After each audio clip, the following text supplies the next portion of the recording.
In today's world, being able to focus is almost like a superpower. You rarely see anyone who's able to concentrate on a single task for hours. And the individuals who are able to focus, to nobody's surprise, get so much more done than other people. There are many areas where you could benefit from better concentration, whether it's for school, studying, work, or a hobby. If you're able to focus, you can get your desired results faster. So today I'll explain what's holding you back from focusing and what you can do to improve it. And I know you're procrastinating at this very moment by watching this video, but I'll make it worth your while. So grab a pen and a piece of paper. Make sure to write down a few key points about whatever you learn in this video. This way you'll get the maximum value out of your procrastination session. And buckle up, because it's going to be a long one. Let's dive in. We have two types of focus: scattered focus and directed focus. Scattered focus is broadly distributed attention. This is your typical multitasker trying to do many things at the same time. Cleaning the house while talking on the phone while cooking dinner. Or someone who's trying to focus on one thing but they keep thinking about something else at the same time. And this is what most people do. They divide their attention towards many different things. The problem with this type of focus is that your brain is extremely bad at switching between multiple things at once. You see, when you switch from one task to another, it's not an instantaneous switch. Instead, your brain has to load the context of whatever you're doing into your working memory. When you're constantly shifting your attention from one thing to another, you're forcing your brain to load and reload context over and over. Essentially, you end up wasting a ton of mental energy switching back and forth, leaving you exhausted without getting much done. Now, on the other side, we have directed focus. You achieve it by directing your attention to a single action while ignoring everything else. This is what you should aim to achieve, and it's how high achievers direct their focus. They concentrate on one thing at a time like a laser beam. And they do that thing to the maximum of their ability while disregarding all other stimuli. So what can you do to avoid scattered focus? It's simple. You should aim to remove all distractions and avoid any stimuli which could potentially harm your concentration. Let's look at it this way. Let's say you have 5 units of focus available at any time. That means you can use those 5 units in any way you like. For example, you could use them all on studying, thus achieving directed focus there. Now, let's say your mom enters your room while you're studying and tells you that dinner will be ready in 45 minutes. Even if you were super concentrated, and even if that interaction only lasted for 10 seconds, your attention is now divided. Dinner will now be on your mind, and your focus will not be as good as it was before. One of the focus units was used on that dinner, taking it away from your studying session. It's now going to take some time before you're able to fully regain your focus, and you'll end up wasting your mental energy in the process. Now, the funny thing is that you're most likely carrying a similarly distracting mom with you all the time. Your phone. This tiny device is the biggest anti-focus machine there is. It rings, it vibrates, and whenever you get a new notification, it makes a sound. That beep is all it takes to take your mind off the thing you were supposed to be concentrating on. But even if your phone is on silent, you're very likely to take a quick look at it whenever you feel bored, thus dividing your attention. Of course, this doesn't mean you should throw your phone away or anything like that. Instead, I'm simply suggesting that whenever you want to concentrate on something, you put it somewhere where you know it won't disturb you and you won't be able to look at it. That being said, cell phones aren't the only thing that divide your focus. Anything can do that, but your phone is probably the biggest contributor. The point is to become aware of the possible distractions and to avoid them. Another thing that could be affecting your ability to focus is your physiology. This is something that is not considered often. However, if you want your mind to function optimally, you need to take care of your body. If you're sleeping under 7 hours per day, your concentration will suffer. On the contrary, it's been shown that getting 7 to 9 hours of sleep leads to a better ability to focus during the day. Exercise is also something that should be done on a daily basis. Thanks to the release of dopamine, norepinephrine, serotonin, and other neurotransmitters, your ability to focus on difficult tasks improves. By exercise, I don't mean going out and running a marathon, but a short walk around the block is already sufficient. Bonus points if it's a walk in nature. Hydration is also very important. You might have noticed that when you wake up in the morning, you can't really think straight right away. One of the reasons is because you hadn't drank anything for over 8 hours, so you're mildly dehydrated. Your diet plays another big role in your performance. If you're indulging and stuffing your face with unhealthy food or drinking soda, you're doing your brain a disservice. Food that is high in sugar content leads to brain fog and the inability to concentrate. You might want to look into some healthier alternatives. So if you want to focus easier, make sure to take care of your body. Now let's take a look at how to build your focus. It should be noted that concentration is a skill. You can actually train your focus like you would train for a sport. The more you do it, the better you get at it. When you start, you might be able to focus for just 10 minutes. But when you do that day after day, your ability to concentrate will strengthen and you'll be able to do it for longer periods of time. So if you can't concentrate for hours right now, that's fine. You can train your directed focus over time. And the best way to practice your focus is to have a certain time in your day when you concentrate intensely on just one task. Basically, you want to make concentration a regular habit.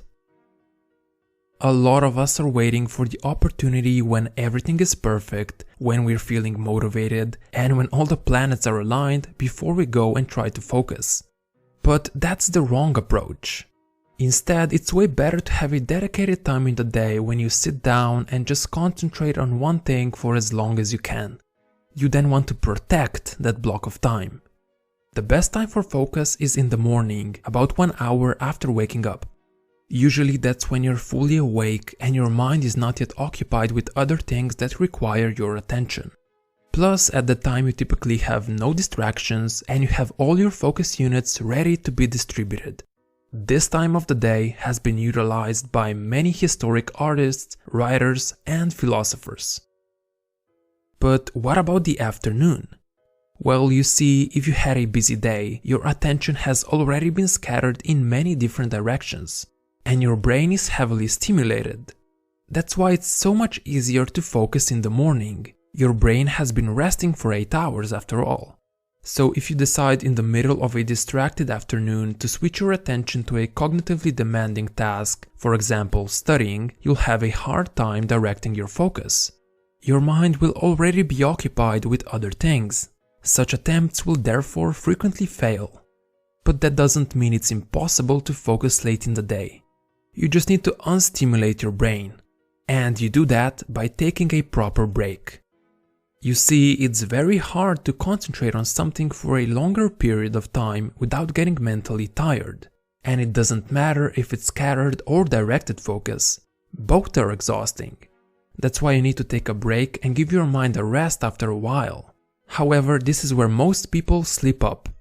You see, taking a break doesn't mean pulling out your phone and browsing Instagram, YouTube, or whatever. You're still stimulating your brain and you're still mentally engaged, therefore draining your mental energy instead of recharging it. What you should do instead is go for a walk, meditate, or maybe take a nap. These activities allow you to unplug and start recharging your mental energy because they're not as stimulating. I know it might sound boring, but you should allow yourself to be bored and give your brain some breathing room. Of course, taking a mental break isn't just for when you want to switch from scattered focus to directed focus. It's also very useful when you want to extend your ability to continue focusing intensely. Another way to look at it is to imagine you've been running for 1 hour without stopping. Then you have a 15-minute break before you'll be running for another 1 hour. You can choose to A. Sit down, relax and do nothing for 15 minutes. Or B. Jump rope and do burpees for 15 minutes. Obviously you choose the option A as you don't want to exert yourself even more. You want to have enough energy to run for another hour after all. In this case, running is an analogy for focus. When you've been focusing for 1 hour, you don't want to add more stimulation to the mix. You'll just tire yourself out mentally if you watch TV or browse the internet. So find an activity that suits you, that's not mentally stimulating and it helps you to disconnect. Personally, my favorite thing to do is to go for a short walk. It helps me recharge mentally every time. Now the perfect technique that ties intense focus and mental breaks together is the Pomodoro technique. I already made a video on this method, but I'll go over it quickly. It goes like this. You choose a task you want to focus on. Then you set a timer for 25 minutes and do nothing but concentrate on that task. When the timer rings, you take a 5-minute break and restart the timer. When you've completed 4 25-minute sessions, you take a longer break, usually consisting of 30 minutes. Of course, it doesn't have to be so rigid. 25 minutes of work and 5 minutes of rest are just recommendations. You can do it for however long you feel like, depending on the complexity of the task. For example, when I'm creating my videos, I usually set the timer for 45 minutes and then take a 15-minute break. So you should experiment a little and find out which combination suits you best. If you made it this far into the video, good job! Your focus is already better than most people's. Because this was a long video, I'll quickly summarize everything I just talked about. First, we have 2 types of focus: scattered focus and directed focus. You want to achieve directed focus while staying away from scattered. Second, the best way to avoid scattered focus is to avoid distractions. Every time something interrupts you, it takes from your focus units, and your brain has to reload the context over and over, leaving you mentally drained. Third, take care of your body. If you want your mind to function properly, you need to take care of your physical health. That means getting enough sleep, exercising regularly, keeping hydrated, and watching what you put in your mouth. Fourth, concentration is a skill. If you can't focus right now, that's fine. You can train your concentration like you would train for a sport, and over time you'll get better at it. Fifth, make focus a daily habit. Don't just wait around for motivation, instead set a time in your day when you're going to focus intensely. Mornings are the most optimal because usually there are no distractions and your brain is not yet occupied with multiple things. Sixth, unstimulate your brain. Meditate, go for a walk or take a nap. Allow your brain to be bored and don't do anything stimulating like browsing the internet. This is especially important if you want to focus later in the day. Seventh, take regular breaks. Focusing gets exhausting real fast, so give your mind a rest and you'll be able to focus intensely for longer. And make sure you're actually resting and not low-key stimulating your mind. 8. Use the Pomodoro technique. It's the perfect method that ties intense focus and regular breaks together.